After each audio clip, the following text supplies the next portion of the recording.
mulai mikro, darurat, 4, 3, 2, 1, apapun lah namanya, yang penting kan bukan karantina wilayah.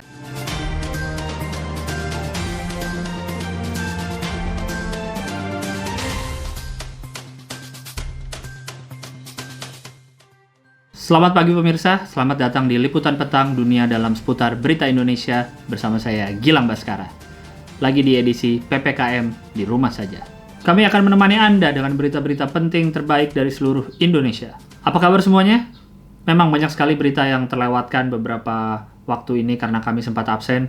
Mulai dari pesepeda yang dikasih jari tengah oleh pemotor, ada juga tweet Bapak Mahfud yang sangat penting tentang sinetron Ikatan Cinta. Tapi ini bukan sesuatu yang disengaja, karena kru yang bertugas tuh sedang pada sibuk mengambil side job. Ada yang jadi komisaris, ada yang jadi buzzer RP, pokoknya lagi pada sibuk semua. Tapi ya udah, yang penting sekarang kita akan mulai syuting lagi dan akan memulai berita lagi. Kali ini kami akan membahas tentang nasib PPKM darurat di masa depan. IKTP lagi-lagi menyelamatkan kita semua. Inilah liputan petang dunia dalam seputar berita Indonesia. Seperti yang kita semua tahu, nasib PPKM darurat ini masih belum jelas. Apakah akan diperpanjang lagi atau akan di-stop? Maaf, ternyata sudah ada kabar bahwa akan diperpanjang sampai 2 Agustus. Itu saya baru dapat kabar dari Pak Luhut langsung. Bukan nih, dari Bung Gilbas. Dia sempat ngasih tahu saya tadi. Untuk membahas semua ini, kebetulan yang tadi juga udah menghubungi saya. Langsung aja kita akan mengobrol dengan lebih dalam lagi bersama teman lama saya, pengamat pernikahan, perceraian, lingkungan hidup, jalan raya, teknologi, toleransi, asmara, permudikan, psikologi, media sosial, konten YouTuber, anggaran, kesehatan, penyiaran, dan korupsi. Bung Gilbas sudah tersambung bersama kami. Halo Bung Gilbas. Halo Mas Gilang, how are you doing? It's been a while ya. Wah, bahasa Inggris. I'm fine Mas, thank you. And you? I'm fine, I'm very well, thank you. And you? Udah Bung, gak usah and you lagi. Nanti kita saling tanya terus. And you. Udah Bung, aman. Oke Bung, saya ingin bertanya nih, gimana soal nasib PPKM nih Bung?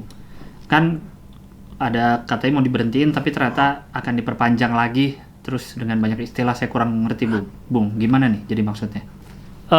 Ya. Ini pertanyaan yang agak cukup sulit sebenarnya. Kok saya jadi kebule-bulean, kebiasaan. Habis liburan dari Jepang.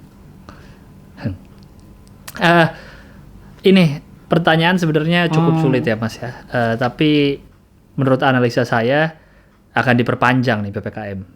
Tapi kan ya memang udah diperpanjang ya. Karena angka kasusnya tuh masih tinggi sekali, Mas.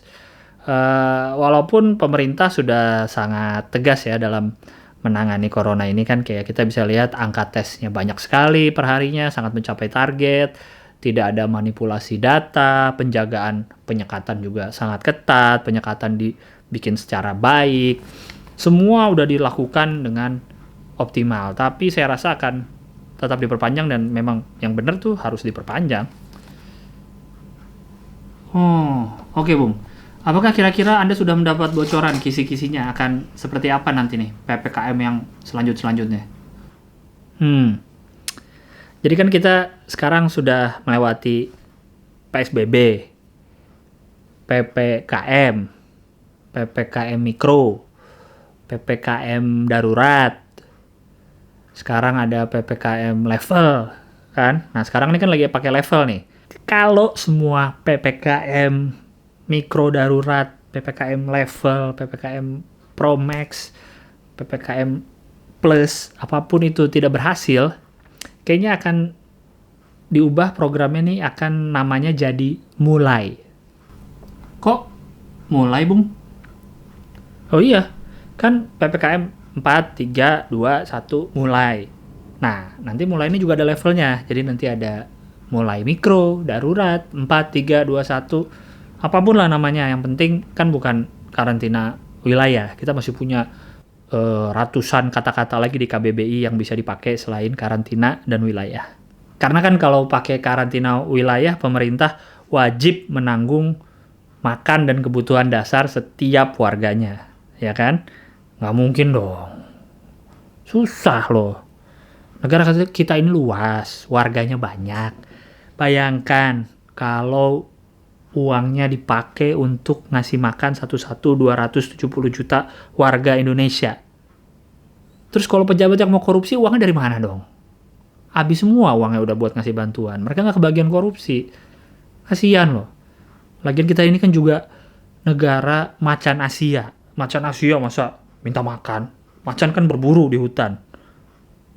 Ngasih, ngejar rusa, ngejar binatang lain gitu. Ya kan?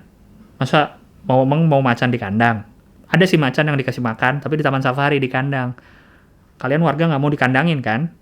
Dikasih makan sama pemerintah gitu, nggak mau, maunya bebas dong. Dikasih makan, dikandangin nggak mau. Maunya bebas tapi minta makan. Gimana sih? Kalau bebas ya berburu dong, kayak macan. Keluar. Jangan manja. Wah, saya tidak akan bosan-bosannya mengatakan ini, tapi Anda memang selalu bisa memberikan sudut pandang yang beda dari yang lain.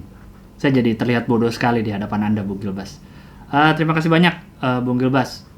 Semoga sehat-sehat selalu. Oh iya, siap Mas Gilang. Terima kasih. Sama-sama, jaga-jaga kesehatan juga ya. Sehat-sehat selalu untuk semua. Dadah. Jadi begitu pemirsa, ada wacana kita akan mulai menggunakan istilah mulai untuk mulai pembatasan wilayah. Ya, yang penting bukan karantina.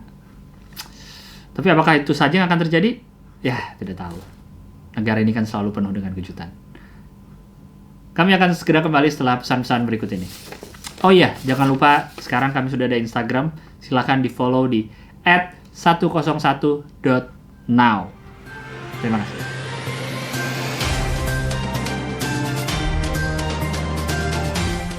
Terima kasih pemirsa sudah menunggu. Kita lanjut ke berita berikutnya. Berita kedua adalah berita bahagia. Terungkap sudah pelakor pramugari dari suatu maskapai. Maaf. Maaf pemirsa, ini salah berita. Kebetulan salah satu kru saya admin Lambe Turah. Jadi bilang-bilang ya. Oke, kita lanjut ke berita yang sebenarnya. Kita beralih ke masalah EKTP. Lagi-lagi EKTP menjadi penyelamat di masa sekarang ini. Birokrasi jadi lebih mudah dan cepat berkat ada EKTP. Kita sudah tersambung dengan reporter Baskara Gilang di lapangan, atau mungkin di rumah juga dia. Silahkan reporter Baskara. Iya, baik Saudara Gilang, terima kasih banyak. Pemirsa, saya sekarang sedang berada di Puskesmas. Ini saya lagi di balik pintu belakang Puskesmas karena di depan itu sangat ramai sekali, banyak sekali warga Indonesia yang sangat antusias untuk mendapatkan vaksin gratis dari pemerintah. Terlihat di luar tuh sangat ramai dan sangat antusias. Ada yang pakai kostum, ada yang pakai sepeda hias, ada yang bawa tumpeng, ada yang bawa bendera OI, slankers. Semua udah siap semua pokoknya.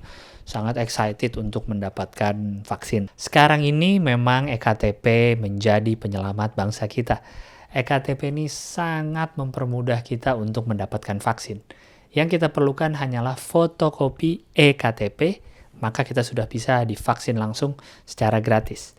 Kalau kita tidak bawa fotokopi KTP, nah ini bisa dapat, bisa enggak vaksinnya nih. Tergantung kemujuran kita sebagai warga Indonesia. Banyak sekali masyarakat yang mengeluhkan masalah ini. Kayak banyak kan yang bilang, kok udah EKTP masih harus fotokopi? Kok zaman 2021 gini masih harus fotokopi? Industri 4.0 masih harus fotokopi? Begini, saya luruskan.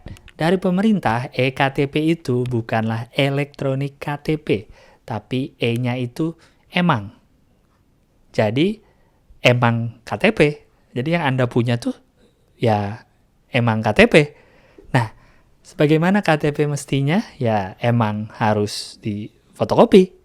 Kayak gitu.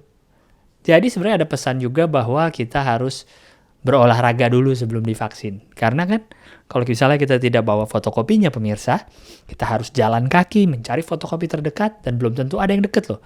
Bisa aja mungkin 1 kilometer jalannya, bolak-balik jadi 2 kilometer. Kan lumayan, jadi ada olahraganya. Nah, berarti kita jadi sehat juga. Sebelum divaksin, kita sehat dulu. Karena kan menurut anjuran pemerintah juga agar imunitas kita tetap terjaga pemirsa, di saat seperti ini, kita tentu harus banyak berolahraga.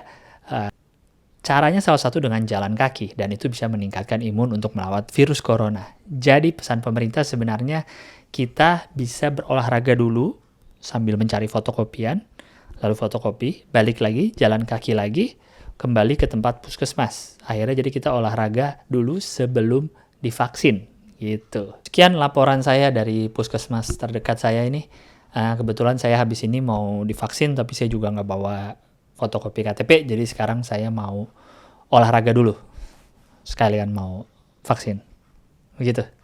Terima kasih, silahkan kembali ke studio kepada Mas Gilang. Oke, baik. Terima kasih atas laporannya Saudara Baskara Gilang. Terima kasih banyak. Ya, pemirsa bisa lihat sendiri tadi kan, EKTP itu memang tujuannya bukan untuk memudahkan, tapi untuk membuat kita semua warga Indonesia sehat. Bayangkan saat kita udah antri dari pagi buat vaksin sampai meja registrasi, lupa bawa KTP. Lalu suruh balik kanan, jalan, cari tempat fotokopi, kalau tutup cari lagi lebih jauh, kalau tutup lagi cari lagi terus. Waktu udah mepet, kita harus buru-buru, akhirnya kita lari ke puskesmas. Sampai lokasi, antri lagi dari awal. Kan? Luar biasa kan? Banyak sekali kegiatan fisik yang bisa dilakukan hanya karena KTP. Bagus sekali fungsi KTP. Di negara lain mungkin hanya sebagai tanda pengenal, tapi di Indonesia bisa juga menjadi sarana untuk menyehatkan. Mensana in corpore sano. Sekian liputan petang dunia dalam seputar berita Indonesia. Saya ingin mengingatkan sekali lagi untuk follow Instagram kami di @101.now. Saya Gilang Baskara, mewakili kru yang tidak bertugas, mengucapkan selamat malam.